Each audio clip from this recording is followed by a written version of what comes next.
Today on BKRsport, we're back here for another video where we're going to be ranking another team in the NRL. We're going through all 17 NRL teams in the 2023 season, giving them a ranking, looking at the positives that we saw, some of the negatives as well, obviously. How's the organisation looking? Are they going up? Are they going down? What went right? What went wrong? We just want to look at the key points for the 2023 season. Yesterday we did the Tigers, and today we are doing the St. George Illawarra Dragons, and this was not a great year. It was not a great year for the Dragons, man, but I don't think they've had a pretty damn well good year for a while now. Last year, obviously, they did come in 10th position, but this year, they came in 16th position, which is a massive, massive drop-off. Now, if you go and actually have a look, though, at last year, it wasn't a great year by any means. It was a really bland year. They never really competed for the top 8, and if they made the top 8, gee whiz, they were gone first week.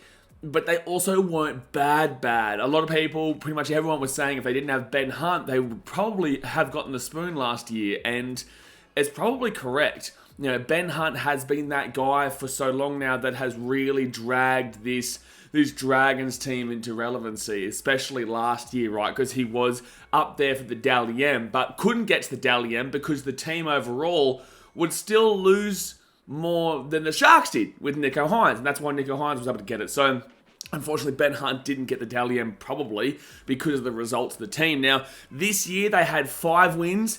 Compare that to 12 of last year. So that's a pretty significant drop-off. 7 entire games. I think that's actually probably the biggest drop-off that you're going to find across most teams, if not all teams.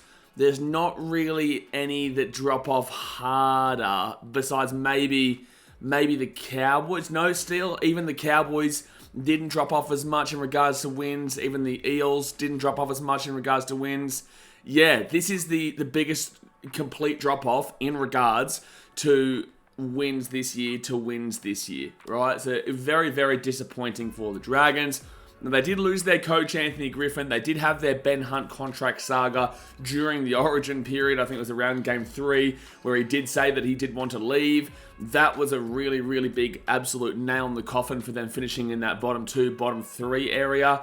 And then they've also lost Jaden Sullivan here, who it seemed like for a little bit they wanted to really utilise as their guy going forward.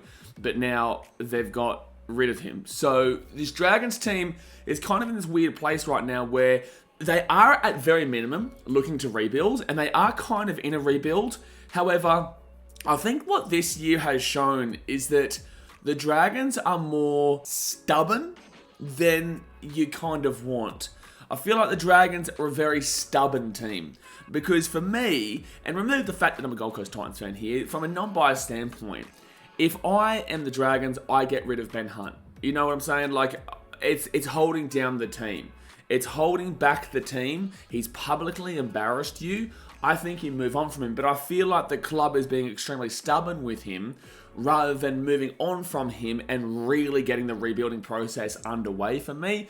I have been saying for quite some time now, and last year was the first year I really started to see improvements, or the beginning of improvements in regards to the organisational rebuild that the Dragons needed to go in. Last year was that, and I've seen more improvements this year. So they are in the process, man. It's not like they're in a complete diabolical shambles like other clubs. These guys are trying, but it's still definitely not there yet in regards to that, man. It really has not been eventuated yet. And they're still quite a while, actually, away from really coming out of this rebuilding stage. Now, I do think that a positive this year that I did see was the fact that they did have Mikali Ravalawa. And Mikali Ravalawa is literally the definition of a boom or bust player. He will go massive or he'll be awful.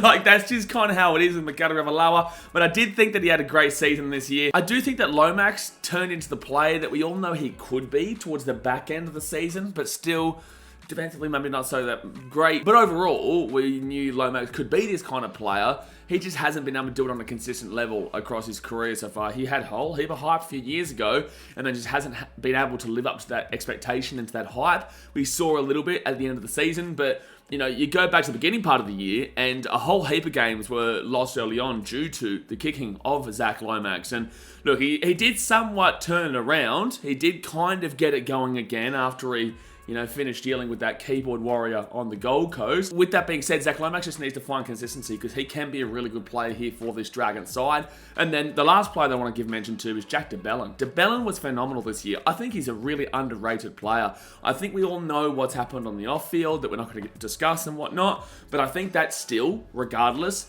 does weigh down on his reputation. Whatever the results were, it still does weigh down. And this is the unfortunate thing with society, right? That regardless, and I don't know the full details of the situation, but I do feel like overall, it does still linger. And that's an issue, unfortunately, for me with Jack de Belin, because I believe he should be their captain. Truly, I believe that Jack de Belin should be their captain and not Ben Hunt. But look, it was an extremely bland year for the Dragons. It really was. There wasn't really any excitement at all. Look, to be honest with you, I think they were just kind of plodding along throughout the season. But I will say, though, I actually do think they were the third worst team in the league, despite the ladder positioning. I don't think that they were actually as bad as their ladder positioning says. They had their moments throughout the season, but it is a bit of a muchness, right? So I will give their season an F. They are in 16th. I don't have the ability to give that plus like I did with the Tigers because the Dragons didn't really show those encouraging signs going forward, and especially losing a player like Jaden Sullivan, a young guy going into the future. I don't know. I just don't kind of have that same vibe about them. So it is definitely just a failed season there for the Dragons with no plus side. But at least, at the very minimum, they are in the middle of a rebuild. Hopefully, we see next year it start to eventuate, but I do think that it is time to move on from Ben Hunt. I think that's just how it has to be, especially with him coming out and saying, still that he effectively wants to leave, right? Move on, really kick this rebuild on. It'll hurt now, but it'll be better later for the hurt now, rather than hurting later. Doesn't want to be there. So I would personally move him on. But there we go, guys. I appreciate you as always. Obviously, smack that thumbs up button. Subscribe if you're new around here. Comment down below what your thoughts were of the Dragons season. Tomorrow, we're going into the Canterbury Bulldogs. Good luck with that one. But I appreciate you guys as always. Alright, guys. Thanks for watching. Catch you later. Boop. See ya.